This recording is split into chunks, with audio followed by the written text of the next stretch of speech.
Where do I find my ideal client?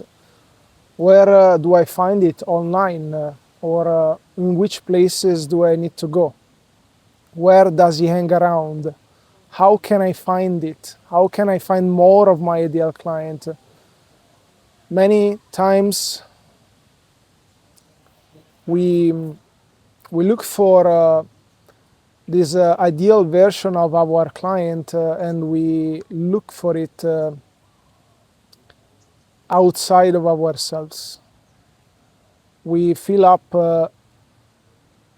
avatar worksheets, ideal client worksheets, offer worksheets, and we try to bring clarity on this person. And we just know that we want more of them. That when we work with an ideal client, it's much more easier for us to do our work. It feels like the person is much more able to receive the value and to listen to what we are saying behind the words. And there is a feeling of charging up when we are working with an ideal client. We are actually raising our energy, feeling better after the conversation. We feel much more alive. And when we work with somebody that it's actually not yet our ideal client, then we feel a sense of draining afterwards. It feels like we have done some job, some work. So it becomes very important to ask ourselves, okay, where do I find my ideal client? Where does he hang around? How can I get more of them? And my experience with ideal client, it's that the ideal client is not just a person. It is somebody that mirrors us a specific phase of our own journey. I see the ideal client as an aspect of our consciousness, someone that we have become in a way. And the thing is, when we look for the ideal client primarily outside of ourselves, we start to think and we use our own mind to see, okay, maybe I can find them in this platform. Maybe I can find them in this place. Maybe I can go and hang around in this place so that maybe more people, I will find them there. We get out of our body, we get out of our resonance, and we start to act out of an outcome that we are looking to get. The outcome is client, the outcome is more money, the outcome is more impact, the outcome is more recognition, the outcome is to feel more worthy and more valuable. And we know that when we work with an ideal client, that's what happens. We feel that we are making much more of an impact in his life. And the thing is, an ideal client is something that we need to first recognize within ourselves.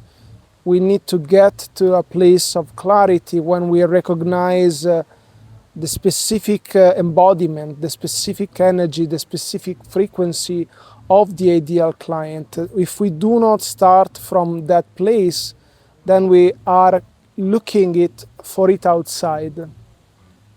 And when we are looking for it outside, there is always a veil of confusion. There is always a veil of I'm not really clear right now. Where can I find him? Where is him? Or where is her? And what do I need to say? How do I need to say the things? This starts from a level of unclarity that is starting from inside of us first. And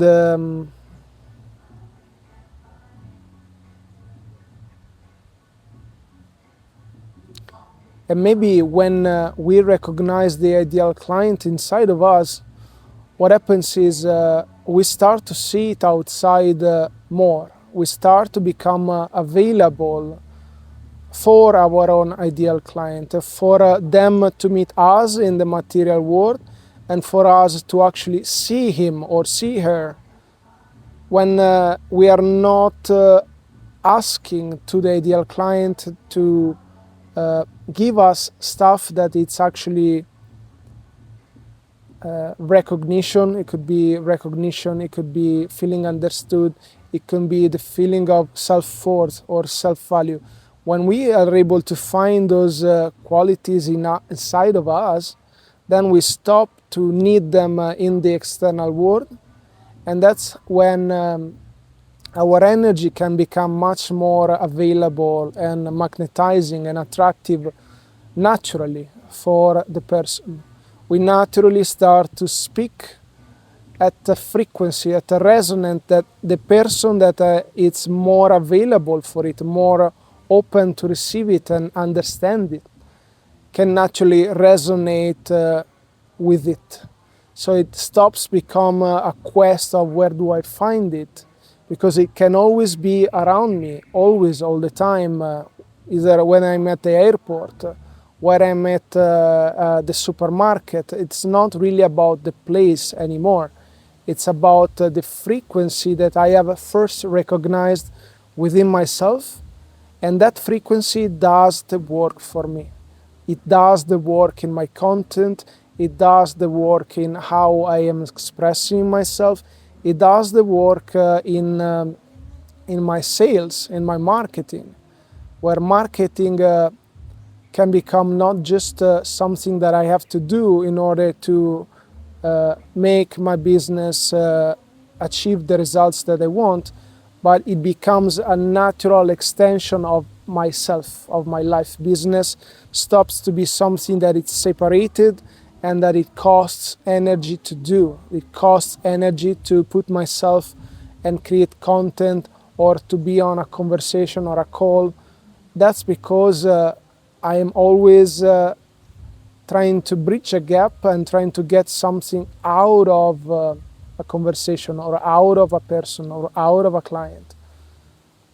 That simply means that I have projected into the person, into the idea of an ideal client, into my business, an aspect of my own consciousness that I have not truly first recognized within my own beingness.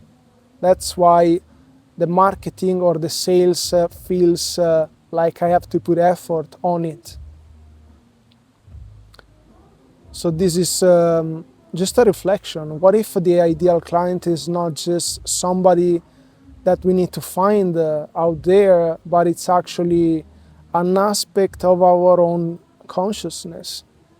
That once we recognize inside, there is a deepening that happens naturally, and that helps to really call to us and magnetize to us the frequency of those people who are actually truly ready right now to receive without us having to translate, because that's the effort, the translation, that constant having to translate what's clear for me so that another person can get to the point of understanding. That's an effort that does not need to happen when we are truly clear on the aspect of our own consciousness that I call the ideal client.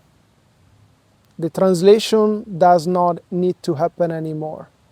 The effort does not need to happen anymore in a psychological way.